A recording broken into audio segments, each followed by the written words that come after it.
Hello everyone. Today let's work on Leetcode 1377, frog position after t seconds. This is a hard question and we will first see what this question is talking about. Then we will discuss about the solution. So there is a frog. It's a very interesting question, right? There's a frog can jump. It will start at vertex 1 and it will jump to some target. And for example, the target is labeled 4. And each time the frog jumps from its current position to an unvisited position. So whenever the frog visited somewhere, it will never jump back. And it also says the frog will jump randomly to one of the available positions with same probability, which means, for example, if the frog is at position 1, it will jump to 2 or 7 or 3 with same probability, when each of them with probability 0.33, right? And then, for example, if the frog jumps to position 2, then the frog cannot jump back because 1 is visited. So there are 2 available positions. 1 is 4 and 1 is 6. Then the probability to jump to 4 is 0.33 times 0.5 plus 0.33 times 0.5, right? Let's actually we can write it here to make it more clear.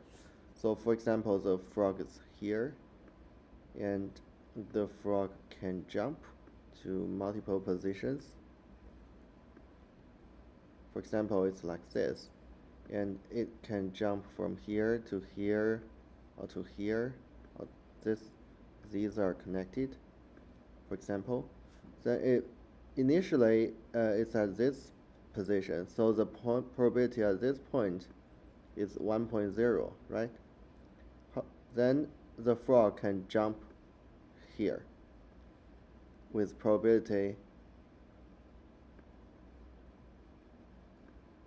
0.33, right?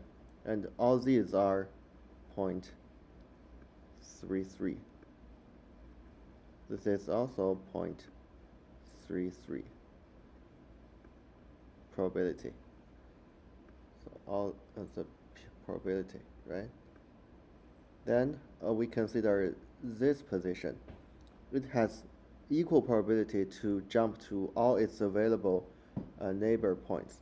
So it cannot jump back. So there are only 2 possibilities. One is here and one is here. Let's say it jumps here with probability 0.5, right? Because these 2 are equal.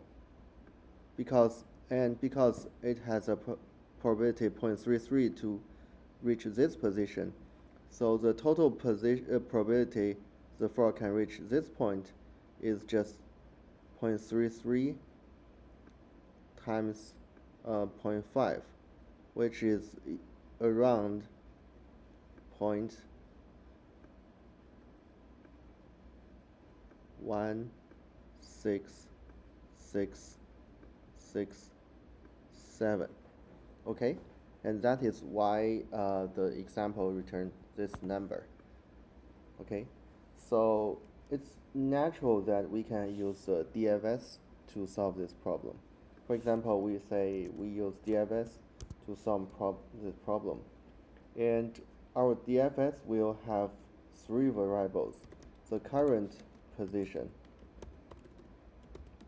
and to reach the current position, the probability to reach current position. Okay, and it actually needs a third variable, is how many steps left. Okay, and each time we will update the condition based on these three values. For example, if the current position is at here, then it has a probability of 0.33. Then we will use that to update all these two states. Then whenever the steps reach to 0, we will calculate how many probability in the final state, and then we add all the probabilities to get the answer. Now let's write the code. So as I mentioned, we will use the DFS. So DFS, it has three variables: the current position, and the probability to reach the current position, and the how many steps are left, right? And to make it easier, we will have another graph to remember the connection of this graph. We use another set G. G is to remember the connection of this graph. Connection of this graph. So for all the edges, we will add it into this graph. Say A equals E0 and B equals E1. Then graph A will insert B, and graph B need insert A. And that's it for this graph. And we also remember the target as a global variable. So we'll put it here. This will be simpler for our DFS. So target will equal to target, and change it. Okay, then let's write the DFS function. So whenever we also need a value, right? It's initialized to 0. This is the final probability. Return value. Total probability to reach target at t steps. Okay, then we write the DFS function. So the first thing is we check if the steps is already 0. If it's 0, it means we can check if u equals to target. If it's target, then we add the probability to the answer.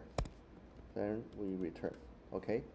Then we know the steps is not 0. Then first we calculate, for example, we are at position 2, we calculate how many positions we can reach.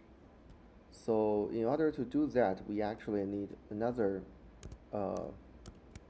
variable to remember the state. So let's say we have a vector of bool as the state, and this state will be initialized to false, right?